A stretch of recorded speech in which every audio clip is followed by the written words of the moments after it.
Parang kailan lang nagre-review pa ako for NCLEX. Ang daming struggles.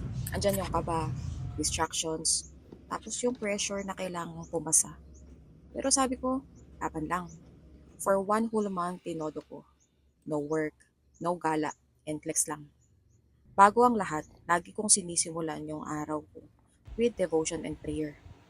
Iba kasi yung peace of mind kapag sinurrender mo kay Lord yung plano mo. Kaya kung nandyan ka ngayon sa review stage, tandaan mo, process over pressure. Ito naman ang study habits ko. Nag-set up ako ng study space na conducive for learning. Walang kalat, walang istorbo. Visual learner din kasi ako, kaya nagdikit ako sa wall ko ng mga notes at diagrams. Imagine, parang wallpaper ng stress at success, pero effective. Another thing, wag lang basa ng basa, dapat nagsusulat din. Mas kumakapit talaga yung concept kapag sinusulat mo, kaya hanapin mo yung study style na swak sa'yo. Yun yung game changer. Daming nagtatanong sa akin, Ate Jack, ano yung ginamit mo na resources? Una sa lahat, nag-review ako sa NCLEX INAP since marami ako mga kaibigan na nakapasa ng dahil sa kanila. So, team replay ako kasi hindi nga ako makasabay sa mga live lectures. At ang ganda kasi searchable yung mga lectures, parang Netflix ng NCLEX. Next naman is yung UWorld Q Banks. Actually, kapag nag-enroll ka sa INAP, bibigay nila sa'yo to.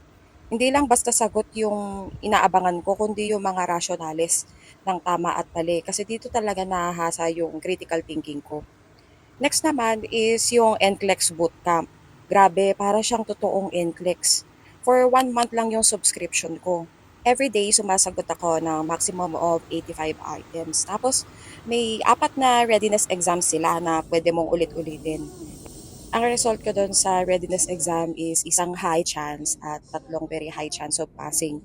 And totoo nga, nakapasa talaga ako. Pero hindi lang yun, meron din silang cheat sheets with diagrams na sobrang daling intindihin at mga crash course videos para mabilis kang makarefresh ng topics. And lastly, si Simple Nursing and NCLEX Crusade. Actually, supplement sila kapag pagod na ako magbasa. Para lang akong nanonood ng kwento pero may natututunan. Kung may natutunan man ako, ito yun. Huwag ka masyadong obsessed sa result. Mag-focus ka sa process. Yung daily effort mo, yung notes mo na ginagawa mo, yung prayers mo, lahat yun may halaga. And gusto ko kayong iwan ng verse na sobrang nagpatibay sa akin.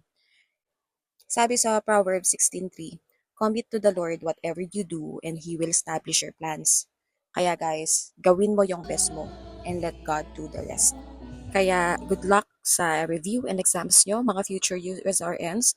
Kung kinaya ko, kaya nyo rin. Hanggang sa muli, paalam!